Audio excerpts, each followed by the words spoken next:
Hello everyone, welcome to my new another cooking blog. তো এটা কিন্তু এক ধরনের আচার, কুল আর টমেটো মেশানো। আর কীভাবে করলাম চলো দেখে নেওয়া যাক। তো সবার প্রথমে বলে দিই, যারা নতুন দেখছো সাবস্ক্রাইব করতে একদম ভুলো না। আমরা এখানে 2 কিলো টমেটো ইউজ করেছি। আর টমেটোটা ফার্স্টে কিন্তু ভালো মতো ধুয়ে এভাবে কেটে নিতে লাগবে। আর প্রথমে কিন্তু 1 কিলোর মতন টমেটো কড়াই সেদ্ধ বসিয়ে দিয়েছি। আর এইদিকে মা আরও 1 কিলোর মতন টমেটো ভালো মতো চাকু দিয়ে কেটে নিয়ে ওটাও কিন্তু সেদ্ধ বসিয়ে দিবে। তো তোমরাও কিন্তু সেমভাবে করো। আর অবশ্যই বাড়িতে কিন্তু এটা ট্রাই করে দেখো, ভাতের সাথে খেতে গরমকালের দিনে ভালোই লাগে। আর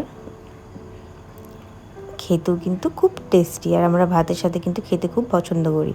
তো দেখো, গরম টমেটোগুলো এবার ঠান্ডা জলের মধ্যে দিয়ে দিচ্ছি যাতে এটাকে ঠান্ডা হয়ে যায়। আর নিয়ে নিয়েছি কিন্তু সবার ফার্স্টে আমি বলে দিচ্ছি কুল, মানে শুকনো কুলগুলো ভালো মতো কিন্তু আমাদের ফ্রিজে ছিল অনেক দিন ধরে, ওগুলোকে আবার সেদ্ধ করে নেব। তো আগে চলো টমেটোটা ছেলা দেখিয়ে দিই তোমাদের সাথে। আর এক সাইডে আমি কিন্তু কুলটাকেও সেদ্ধ করতে বসিয়ে দিয়েছি সেমভাবে টমেটোর মতনই। খুবই ইজি করতে, কিন্তু একটু ধৈর্য দিয়ে করতে হবে। তো দেখো টমেটোটাকে কী করে ছিলে নিচ্ছি, বিচিগুলোকে কিন্তু আলাদা করে দিচ্ছি। আর যেহেতু আমি চাকু দিয়ে অলরেডি ফাঁকা ফাঁকা করে রেখেছিলাম, মাঝখানটা কেটে রেখেছিলাম, তো আমার ছিলতেও সুবিধা হচ্ছে। তোমরাও কিন্তু সেমভাবেই করবে। আর ইজিলি কিন্তু চোচাটাও আমাদের, যেটা ছিলকা বলি আমরা, চোচাটাও কিন্তু আমাদের উঠে যাচ্ছে। তো সবগুলো কিন্তু এইভাবে করতে থাকবে। আর অবশ্যই কিন্তু এটা বাড়িতে ট্রাই করে দেখবে।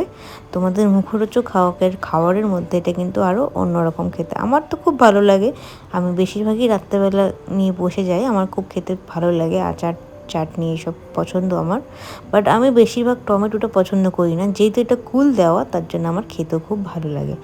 আর শুকনো কুল কিন্তু তোমরা রেখে দিবে আগের থেকে, যদি তোমাদের কাছে থেকে থাকে। আমরা কিন্তু সেম করি। তো দেখো সবগুলো গল্প করতে করতে মায়ের কিন্তু ছেলা হয়ে গেল।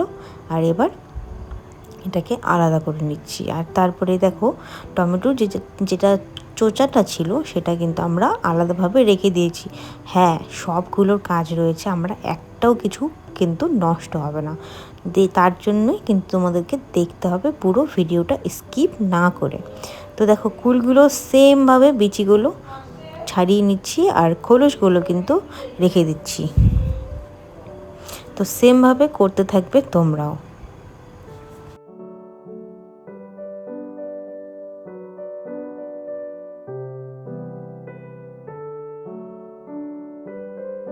আমি রেখে ওখানে কিন্তু বিচিটা রয়েছে, এখানে টমেটো, নিচে আছে খোলসটা, এদিকে কুলের খোলসটা, এদিকে কুলের বিচিটা, সবগুলো কিন্তু এবার কি করব তার জন্য তোমরা দেখতে থাকো। আর সাথে যারা নতুন দেখছো সাবস্ক্রাইব করতে একদম বলো না আমার চ্যানেলটিতে। আর দেখো এবার কি করতে থাকি। তো ফার্স্টে আমি মিক্সিং জারে, দেখো মিক্সিং জারে কিন্তু আমি যেটা ছিলে রাখা টমেটো ছিল, বিচি ছড়ানো, মানে বিচি আলাদা করে রাখা, সেটা কিন্তু মিক্সিতে আমি সুন্দর করে পেস্ট করে নিয়েছি। মিক্সিটা আমাদের অ্যাকচুয়ালি উপরে রয়েছে, তো তোমাদের সাথে আমি মিক্সিটা শেয়ার করতে পারলাম না, কিন্তু সম্পূর্ণটা তোমাদেরকে আমি ডিটেলসে বলে দিচ্ছি।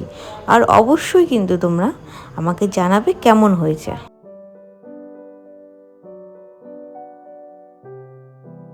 তো দেখো সুন্দর করে পেস্ট করে নিয়েছি। এবার কুলগুলোও কিন্তু সেমভাবে পেস্ট করে নেব। ফার্স্টে খোলসগুলো আমি খুব সুন্দর করে কিন্তু পেস্ট করে নেব কুলে।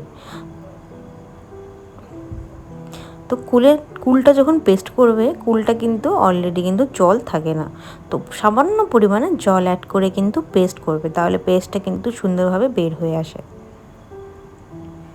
তো কুলটাও এবার কিন্তু প্রায় হয়ে এসছে, কুলটা এবার নামিয়ে নিব। ভালো খেতে গেলে তো একটু ধৈর্য দিয়ে করতেই লাগে, তোমরা সকলেই জানো। আর অবশ্যই আমাকে জানাবে কেমন লাগছে ভিডিওগুলো। তোমরা যদি কমেন্টে না জানাও আমি বুঝবো কী করে, তোমরাই বলো।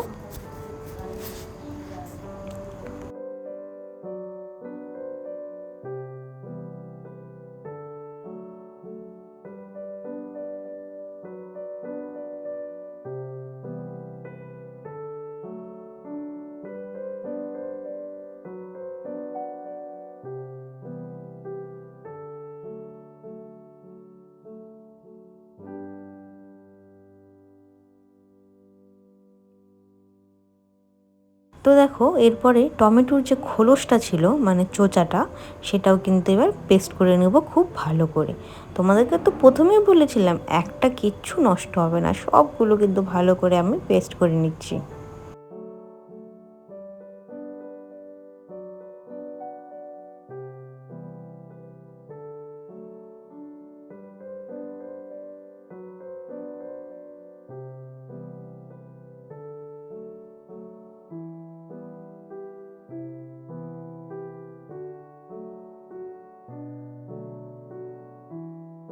তো দেখতে পাচ্ছ সব পেস্ট করা কমপ্লিট, এবার কিন্তু আমি মিক্স করে নেব। তো টমেটোর খোলসের যেই পেস্টটা ছিল সেটা কুলের মধ্যে দিয়ে, কুলের পেস্টটার মধ্যে দিয়ে মানে কুলের খোলসটা যে ছিল সেই পেস্টটার মধ্যে দিয়ে ভালো করে কিন্তু আমি মিক্সিং করে নিচ্ছি। তোমরাও কিন্তু সেমভাবে করবে। আর এরপরে আমি চলে যাব পরের প্রসেসের জন্য। তারপরে দেখো আমি ছাঁকনির মধ্যে ছেঁকে নেব, যেহেতু এটা কুলের খোলস তো তার জন্য কিন্তু একটু গোটা গোটা হয়ে থাকে। তো আমাদেরকে এরকম একটা স্টিলের ছাঁকনিতে ভালো করে ছেঁকে নিতে হবে। চা ছাঁকনিতে কিন্তু হবে না, তোমাদেরকে আগে বলে দিচ্ছি। চা ছাঁকনি যেহেতু আমাদের ছোট হয় তো চা ছাঁকনিতে হবে না, একটু বড় ছাঁকনিতে সুন্দর করে সে পেস্ট দুটোকে, টমেটোর যে খোলসের পেস্টটা ছিল আর সাথে কুলের যে খোলসটা ছিল, খোলসের যে পেস্টটা দুটো কিন্তু একসাথে এবার আমি ভালো করে পেস্টটাকে আমি ভালো করে ছেঁকে নেব। তো দেখতে পাচ্ছ যত সুন্দরভাবে ছেঁকে নেবে, তারপরে তোমাদেরকে দেখাবো পরেরটা কি হচ্ছে। তো দেখো পেস্টটা যেহেতু এই জন্যই করা যাতে আমাদের মুখের মধ্যে যেন মানে খোসা খোসা টাইপের কোনো কিছুই না পড়ে। যেহেতু এটা জেলি টাইপের বানাচ্ছি তো সেই জন্যই আমাদেরকে সেটা ভালো মতো দেখে নিতে হবে, খোসা খোসা যেন না পড়ে। তো দেখতে পাচ্ছ আমি কিন্তু চামচের মাধ্যমে সেটাকে ভালো করে পেস্টটাকে ভালো মতো ছেঁকে নিচ্ছি। তো দেখো ছেঁকে নেওয়ার পরে দেখতেই পাচ্ছ কতগুলো কুলের যে খোলসটা থাকে, খসখসা যে জিনিসটা সেটা কিন্তু বের হয়ে যাচ্ছে। তারপরেই আমি সামান্য পরিমাণে জল অ্যাড করে সেটাকে আরও সুন্দরভাবে পেস্টটাকে ভালো করে ছেঁকে নিতে লাগবে।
তো দেখো অলরেডি আমাদের সব কমপ্লিট হয়ে গেছে, এবার কড়াই বসিয়ে দিই। কড়াইয়ে সবার ফার্স্টে আমি কিন্তু মৌরিটা খুব ভালো করে ভেজে নেব। আমাদেরকে কিন্তু মৌরিটা একটু লাল লাল করতে হবে যাতে সুন্দরভাবে একটা গুঁড়ো করতে পারি আমরা। তো সুন্দর করে মৌরিটা একটু গুঁড়ো করে নেব। তোমরা কিন্তু পরিমাণ মতো নেবে, আমরা একটু অনেক দিন খাই রেখেই তো তার জন্য একটু বেশি করে বানাচ্ছি। তোমরা যেই পরিমাণে বানাবে সেটা কিন্তু তোমাদেরকে ভালো মতো খেয়াল রাখতে লাগবে।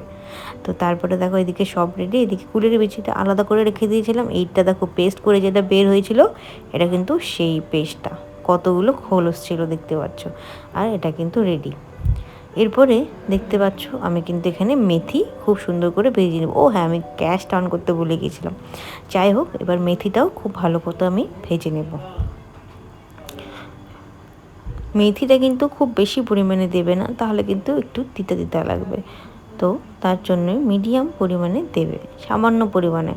আমরা দেখতে পাচ্ছ কতগুলো 2 কিলো টমেটোর জন্য এইটুকু মেথি আমরা ইউজ করছি। সবগুলো মশলা কিন্তু আমরা এক জায়গায় রেখে দেবো। এটা কিন্তু আমাকে লাস্টে নামানোর আগে দিতে লাগবে। কী মশলা দেবো তোমরা কিন্তু দেখতে থাকবে।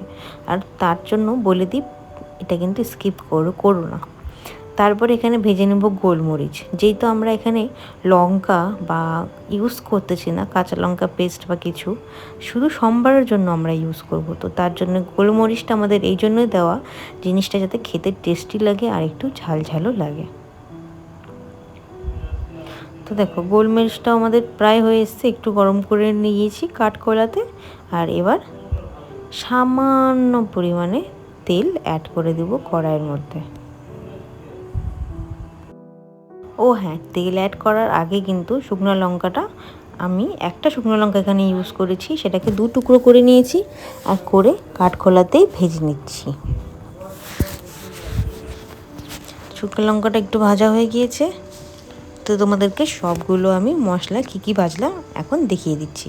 তো এখানে বিট লবণ নিয়েছি, নর্মাল লবণ নিয়েছি, শুকনো লঙ্কা, গোলমরিচ, মেথি আর মৌরি। এই মশলাগুলো কিন্তু সব অ্যাড হবে।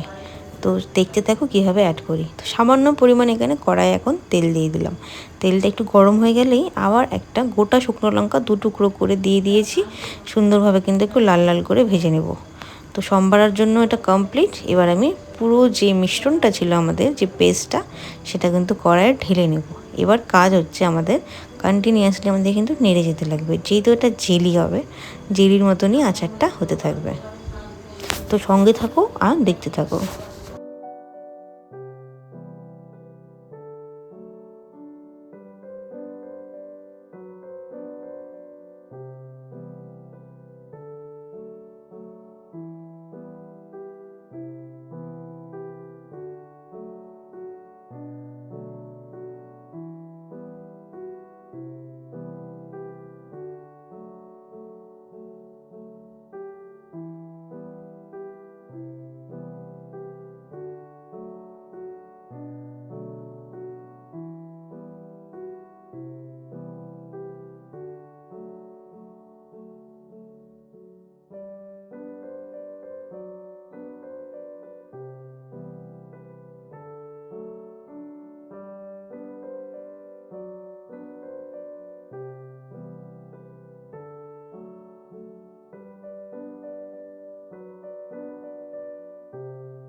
তো দেখতে পাচ্ছ যেই পেস্টটা আমরা কড়াইয়ে দিয়েছিলাম আচারের টমেটোর, সেটা কিন্তু খুব সুন্দরভাবে ঘন হয়ে এসছে। এটা কিন্তু কন্টিনিউয়াসলি যতক্ষণ না আচার মতন হবে ততক্ষণ কিন্তু আমাদেরকে এটা ফুটোতে হবে। আর মশলাটা যেটা তোমাদেরকে আমি দেখিয়েছিলাম ভাজা, সেটা কিন্তু আমি এক সাইডে গুঁড়ো করে নেব। তো এটা আমি একটু গ্যাসটা ঢেকে করছি, কারণ কিনা গ্যাস প্রচুর পরিমাণে নোংরা হয়ে যায়, যেহেতু মানে এটা ফুটন্ত টকবক করে ফুটতে থাকে। তো তার জন্য আমি একটু ঢেকে করছি। তোমরাও চাইলে কিন্তু সেমভাবে করতে পারো।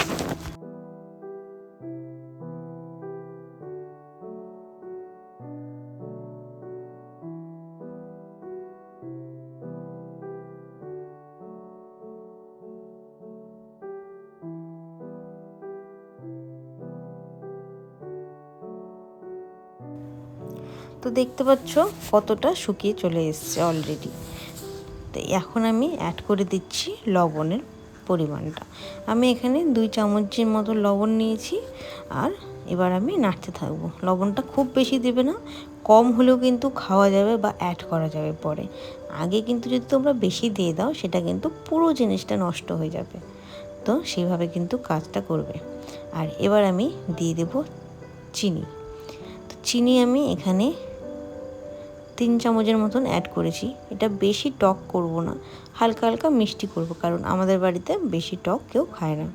তো তার জন্যই সেইভাবে আমরা বানাচ্ছি। তোমরা যদি টক খেতে ভালোবাসো তাহলে চিনিটা কম পরিমাণে দেবে।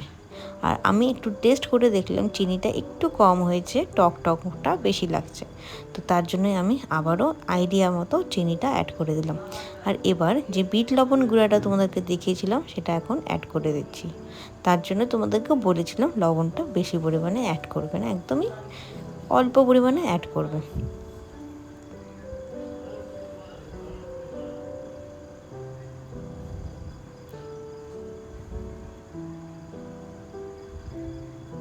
তো দেখো মিশ্রণটা কিন্তু অনেক ঘন হয়ে এসছে, আচার টাইপেরই হয়ে এসছে। এবার কিন্তু আমি যে মশলাগুলো আমার ছিল গুঁড়ো করা সেগুলো কিন্তু এবার আমি অ্যাড করে দেবো। তো মশলা অ্যাড করার সময় ভালো মতো দেখে নেবে কতটা পরিমাণে হয়েছে। তুমি যদি বেশি অ্যাড করতে চাও করতে পারো, কোনো অসুবিধা নেই, খেতেও বেশি টেস্টি লাগবে। তো আমার মশলা গুঁড়োটা অ্যাড করে দিলাম, গ্যাসটা এখন বন্ধ করে দিলাম। আর এবার সুন্দর করে কিন্তু মশলাটা আমাকে 4 সাইড দিয়ে মিশিয়ে নিতে লাগবে। যদি না মেশাও তাহলে কিন্তু ভালো লাগবে না। এটাই তো মেন টেস্টি, তাই না? তো তোমরাও কে কে বাড়িতে বানাতে চাও অবশ্যই কিন্তু আমাকে বলবে। আর এই পুরো ভিডিওটা দেখতে থাকো। আর তোমাদের কেমন লাগলো অবশ্যই জানাবে। গরমের দিনে কিন্তু এটা ভাত দিয়ে খাওয়ার জন্য একদম পারফেক্ট। তো এখানে থ্যাংক ইউ, সবাই খুব ভালো থেকো।